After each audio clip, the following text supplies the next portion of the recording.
টাঙ্গাইল শাড়ি বেচাকেনা একটু কম। পূজার মধ্যে আমরা ইন্ডিয়ান শাড়িটাই বেশি কিনি, কেনাকাটা করি। আমার যে কাস্টমার তারা একটু জর্জেট বেশি কেনাকাটা করে, প্লাস জর্জেটের প্রতি একটু আসক্ত।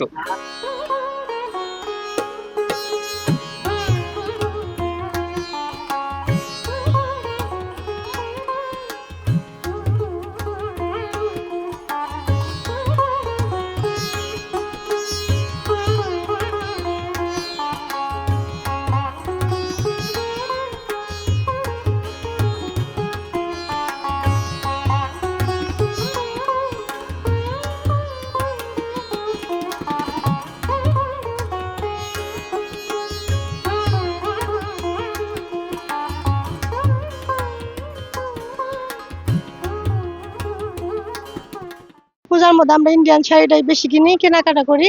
আমরা ইন্ডিয়ান শাড়ি আমি কিনছি, যাই হোক 2টা 4টা এরকম কিনতে কেনাকাটা করছি। এইটুকুই আর কিছু না। দাম তো একটু এখন শাড়ির দাম একটু বাড়তি, ওরকম অতটা আগের মতো, আগের থেকে তো সব জিনিসই বাড়ছে, ওরকম শাড়ির দাম বাড়ছে। মাত্র আসলাম তো, মানে একটু দেখবো, তারপরে কোনটা চয়েস হয় তারপরে ওগুলাই নিব।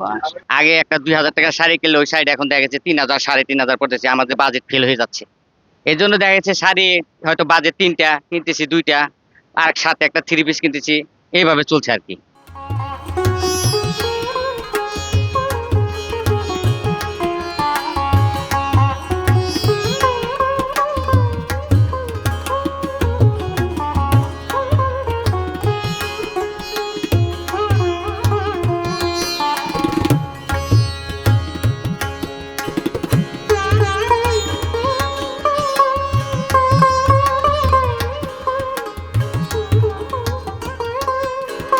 ইন্ডিয়ান শাড়িটা পুজোতে একটু বেশি চাহিদা থাকে, যেহেতু ইন্ডিয়ার থেকে শাড়িটা এখন ওইভাবে আসতেছে না, সেই ক্ষেত্রে দেখা যায় ইন্ডিয়ান শাড়ির বিকল্প হিসাবে আমাদের টাঙ্গাইল শাড়িও কিছু কিছু চলতেছে। টাঙ্গাইল শাড়ি বেচাকেনা একটু কম।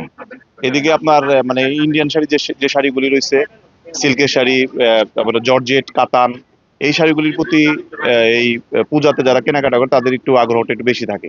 জিমিচুর শাড়ি আছে, তানাবানা শাড়ি, তারপরে আপনার কাতান, কাশিদা, এই সমস্ত শাড়িগুলি এখন বেশি চলছে।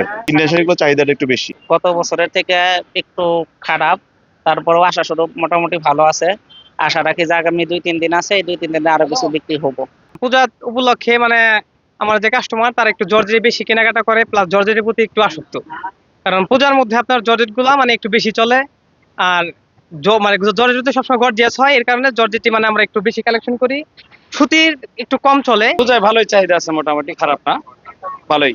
পছন্দের তালিকায় চলছে অর্গানজা, আপনার কাতান, সফট সিল্ক, বিভিন্ন ধরনের ঢাকাই জামদানি,